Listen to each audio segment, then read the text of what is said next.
Un saludo a todos los que nos hacen el favor de visitar este canal, el Restauracionismo al Descubierto. Bendiciones en Cristo Jesús.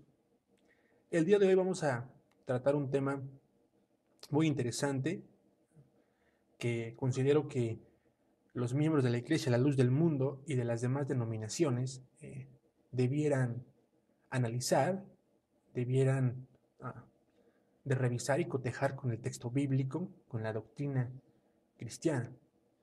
Y es el tema del llamamiento del señor Eusebio Joaquín González. Nuevamente, como en anteriores videos que he estado subiendo, quiero decirles que el motivo por el cual subo estos videos de ninguna manera, perdón, de ninguna manera son para vilipendiar, son para ofender, para difamar, mucho menos a los miembros de la Iglesia de la Luz del Mundo y a la organización en general, de ninguna manera. Eh, es simplemente un estudio a la luz de las escrituras sobre esta iglesia. Como ustedes se darán cuenta, no únicamente he subido videos acerca de la luz del mundo. Este canal está uh, dedicado a todo el movimiento restauracionista, como lo son los santos de los últimos días, la iglesia adventista del séptimo día, la iglesia restaurada, en fin, entre otras comunidades cristianas. El tema del día de hoy es uh, el llamamiento de Eusebio Joaquín González. Vamos a hacer un análisis comparativo tomando en cuenta lo que relata el texto bíblico y cotejándolo con el llamamiento del señor Eusebio Joaquín González para que podamos tener un análisis más objetivo acerca de su llamado. Porque más allá de lo que enseña la luz del mundo sobre si hubo una apostasía, sobre si la iglesia fue restaurada, sobre si hubo un resurgimiento de la obra del Señor, si el llamamiento de Eusebio Joaquín González es falso, en automático toda la organización La Luz del Mundo es falsa. Ah, no obstante, nosotros creemos que hay mucha gente en esa iglesia que verdaderamente sirve al Señor, que busca. No negamos que el Señor esté con ellos porque el bautismo nos hace hijos de Dios y por lo tanto su amor es igual para todos. Entonces, uh, más que nada aquí es analizar si fue verdadero el llamamiento del señor Eusebio Joaquín González. Vamos a comenzar. Las citas mencionadas en este video salen de la versión Reina Valera, que es la Biblia que la luz del mundo utiliza, y del periódico Tepic Informativo del 12 de julio de 1976. Son las dos fuentes que he utilizado. Vamos a ver, antes que nada, cómo fue el llamamiento de los apóstoles del Nuevo Testamento, para después compararlo con el del señor Eusebio Joaquín. Primera, vamos a ir a Mateo, capítulo 4, versos del 18 al 20. Se habla del llamamiento de Pedro y Andrés, y dice textualmente la Biblia: andando Jesús junto al mar de Galilea, vio a dos hermanos, Simón llamado Pedro y Andrés su hermano, que echaban la red en el mar porque eran pescadores, y les dijo: venid en pos de mí, y os haré pescadores de hombres. Ellos entonces, dejando las redes, le siguieron. Palabra de Dios, te alabamos, Señor. Aquí vemos cómo Jesús personalmente le dice a Pedro y Andrés: venid en pos de mí. La Biblia nos da certeza de que Jesús es el que llama a estas dos personas. La Biblia, palabra de Dios, ¿verdad? Que como sabemos, pues es palabra infalible, una palabra verdadera, y que los miembros de la luz del mundo aceptan. Vamos a ver ahora cómo fue el llamamiento de Jacobo y de Juan. Vamos a ir a Mateo, capítulo 20, verso 22. Dice que pasando de allí, obviamente fue Jesús, vio a otros dos hermanos, Jacobo hijo de Zebedeo y Juan su hermano, en la barca con Zebedeo su padre, que estaban remendando sus redes, y los llamó. Ellos, dejando distante la barca y a su padre, le siguieron. Palabra de Dios, te alabamos, Señor. Vemos nuevamente cómo Jesús dice que pasando de allí les llamó a Jacobo y a Juan. Ah, Nuevamente la Biblia nos dice que fue Jesús. Entonces ahí está claro que el Señor los llama. Vamos a ver cómo fue llamado Mateo. Vamos a irnos a Mateo capítulo 9, versos del 9 al 10. Dice, pasando Jesús de allí, vio a un hombre llamado Mateo que estaba sentado en el banco de los tributos públicos y le dijo, sígueme. Y se levantó y le siguió. Palabra de Dios, te alabamos, Señor. Nuevamente vemos cómo Jesús personalmente le dice a Mateo, sígueme. La Biblia nuevamente nos da certeza de que Jesús fue quien llamó a Mateo. Vamos a ir ahora a el llamamiento de Matías. Como ustedes saben, una vez que Judas, el traidor, entregó a Jesucristo, ya no se le consideró apóstol y los apóstoles pidieron al Señor quién iba a suplantar, que les dijera quién iba a suplantar a Matías, ¿verdad? A Judas. Vamos a ir a Hechos, capítulo 12, versos del 15 al 126, y dice, en aquellos días Pedro se levantó y en medio de los hermanos, que eran como 120 en número, dijo, varones hermanos, era necesario que se cumpliese la escritura, en que el Espíritu Santo habló antes por boca de David acerca de Judas, que fue guía de los que prendieron a Jesús, y era contado con nosotros, y tenía parte en este ministerio. Este, pues, con el salario de su iniquidad, adquirió un campo, y cayendo de cabeza se reventó por la mitad, y todas sus entrañas se derramaron. Y fue notorio a todos los habitantes de Jerusalén, de tal manera que aquel campo se llama en su propia lengua Aceldama, que quiere decir campo de sangre. Porque está escrito en el libro de los Salmos, sea hecha desierta su habitación, y no haya quien more en ella, y tome otro su oficio. Es necesario, pues, que de estos hombres que han estado junto con nosotros todo el tiempo que el Señor Jesús entraba y salía entre nosotros, comenzando desde el bautismo de Juan hasta el día en que de entre nosotros fue recibido arriba, uno se ha hecho testigo con nosotros de su resurrección, y señalaron a dos, a José llamado Barsabás, que tenía por sobrenombre Justo, y a Matías. Y orando dijeron, tú, Señor, que conoces los corazones de todos, muestra cuál de todos estos has escogido, para que tome parte de este ministerio y el apostolado que decayó, de que cayó Judas por um, transgresión para irse a su propio lugar. Y les echaron suertes, y la suerte cayó sobre Matías, y fue contado con los 11 apóstoles. Palabra de Dios, te alabamos, Señor. Una vez más vemos cómo um, el Señor elige a su apóstol. Ellos dicen, y orando dijeron, tú, Señor, que conoce los corazones de todos, muestra cuál de estos dos has escogido. El Señor escoge una vez más a su apóstol. Tenemos certeza de que fue él, porque la Biblia nos lo dice. Ahora vamos a ver cómo fue electo el apóstol Pablo.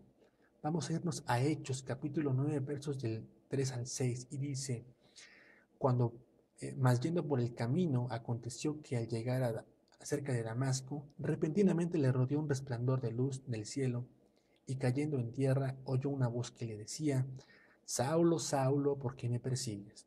Él dijo, ¿quién eres, Señor? Y le dijo, yo soy Jesús, a quien tú persigues. Dura cosa te es dar coces contra el aguijón. Él, temblando y temeroso, dijo, Señor, ¿qué quieres que yo haga? Y el Señor le dijo, levántate y entra en la ciudad, y se te dirá lo que debes hacer. Palabra de Dios, te alabamos, Señor.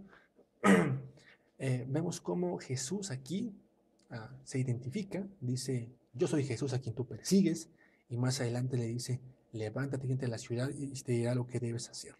Una vez más el Señor se hace certero. El Señor mismo está ahí identificándose y eligiendo a su apóstol. Así que, como hemos visto, hay un patrón bíblico. El Señor siempre se identificó. En unas ocasiones la Biblia nos da certeza de que fue el Señor, y en otras, como aquí el apóstol, en el caso del apóstol Pablo, se identifica con su nombre, ¿verdad? Sin embargo, cuando nosotros vemos cómo fue el llamamiento del señor Eusebio Joaquín González, encontramos ciertas discrepancias que en teoría deberían preocupar a los miembros de la luz del mundo. Vamos a ver cómo fue el llamamiento, cuáles son las diferencias. Así que vamos a comenzar. En las primeras horas del día del Señor, en las primeras horas del día, el señor Eusebio Joaquín González oyó un mensaje de Dios que le decía: aquí hay un varón cuyo nombre será Aarón.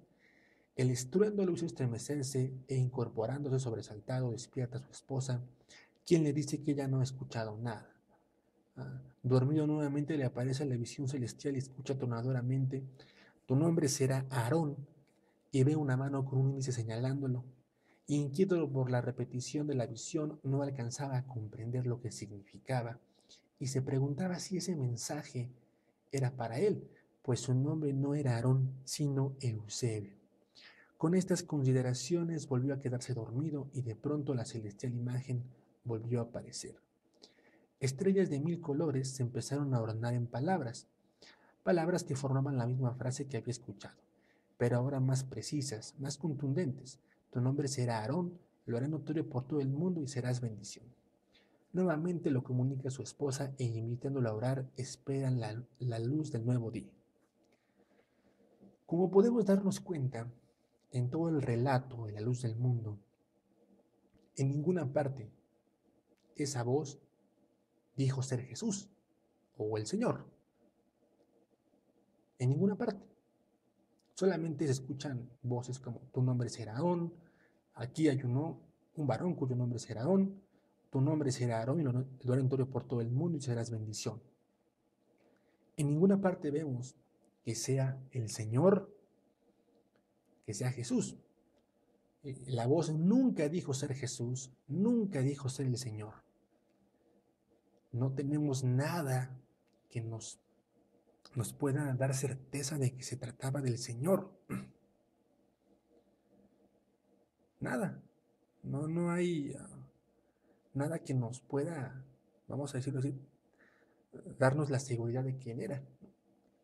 Y como vemos en la Biblia, el Señor decía: yo soy Jesús, o la misma Biblia nos dice que era Jesús. Pero aquí la Biblia obviamente no nos puede dar certeza, porque esto es extrabíblico. Este llamamiento fue cuando ya la Biblia había sido compilada. Entonces, de lleno, la Biblia no nos puede dar certeza de que fue Jesús. Y por otro lado, la voz nunca dijo ser Jesús o Dios. ¿Se dan cuenta cuál es el punto aquí? Bueno, pero hay otra cosa todavía más interesante en el llamamiento del señor Eusebio Joaquín González. Vamos a ir nuevamente al llamado de Pablo para que veamos algo que en lo particular considero debieran preguntarse. Fíjense, volviendo a Hechos 9, 3, 7, dice que: y cayendo en tierra, Pablo oyó una voz que le decía: Saulo, Saulo, ¿por qué me persigues? Él dijo: ¿quién eres, Señor? Y le dijo: yo soy Jesús a quien tú persigues. Dura cosa te es dar coces contra el aguijón. Él, temblando y temeroso, dijo: Señor, ¿qué quieres que yo haga? Y el Señor le dijo: levántate y entra en la ciudad y se te dirá lo que debes hacer. Ahora fíjense qué dice: y los hombres que iban con Saulo se pararon atónitos, oyendo a la verdad la voz, mas sin ver a nadie. La Biblia nos dice que los hombres que iban junto a Saulo, Pablo, no vieron a nadie, pero escuchaban la voz del Señor. Ahora, en el llamamiento de Eusebio Joaquín González vemos algo totalmente ajeno y contrario a lo que dice la Escritura. Dice que el estruendo lo hizo estremecer e incorporándose sobresaltado despierta a su esposa, quien le dice que ella no ha oído nada. ¿Se dan cuenta? Es muy distinto el llamamiento de Pablo al del apóstol, al del señor Eusebio Joaquín. Es muy, muy distinto. Entonces, como vemos, pues no se ajusta al patrón bíblico del Nuevo Testamento. No se ajusta. No es como son llamados los apóstoles. La voz nunca dijo ser Jesús, nunca dijo ser Dios, y la forma del llamamiento es muy, muy distinta a la del llamamiento del apóstol Pablo y el llamamiento de los demás apóstoles. Una última cosa para terminar con esto. Hay una situación aquí que el apóstol Juan en su primera carta nos advierte, y es que cuando el apóstol Juan dice que cuando nosotros tengamos revelaciones, tengamos un espíritu se nos presente, debemos preguntarle si confiesa a Cristo en carne. La primera carta de Juan, capítulo 4, versos del 1 al 3 dice: Amados míos, no creáis a todo espíritu, sino probad los espíritus que son de Dios, porque muchos falsos profetas han salido en el mundo. En esto conoced el Espíritu de Dios. Todo espíritu que confiesa que Jesucristo ha venido en carne es de Dios. Y todo espíritu que no confiesa que Jesucristo ha venido en carne no es de Dios. Y este es el espíritu del anticristo, el cual vosotros habéis oído que viene y que ahora ya está en el mundo. Palabra de Dios, te alabamos, Señor. Así que nuevamente vemos cómo el apóstol Juan nos está diciendo algo muy importante, que cuando se nos presenta un espíritu, debemos probar si son de Dios. Y dice que si todo aquel espíritu que confiese que Jesús vino en carne es de Dios. Y el que no lo confiesa no es de Dios y es del anticristo. Y como vemos en el llamamiento del señor Eusebio Joaquín González, la voz que le habló jamás se identificó como Jesús, no confesó a Jesucristo en carne. No confesó a Jesús en carne. El llamamiento del señor Eusebio Joaquín González contradice enormemente a las Escrituras. Está muy alejado. Y lamentablemente el apóstol Juan nos dice que todo aquel espíritu que no confiesa a Jesús hecho en carne no es de Dios, sino del anticristo. Así que, con todo respeto, amigos de la luz del mundo, hoy podemos saber a la luz de las Escrituras que la voz que le habló al señor Eusebio Joaquín González era la voz del anticristo. Así que, pues, espero que consideren esto, que saquen sus propias conclusiones. Como ustedes se han dado cuenta, me he basado únicamente en la Biblia que ustedes utilicen, para que no digan al rato que la Biblia que yo usaba estaba truncada, etc. Ahí está. Ahí está. Así que, pues, ojalá que lo consideren. Nos estamos viendo para la próxima. Estaré subiendo en breve otros videos acerca del restauracionismo.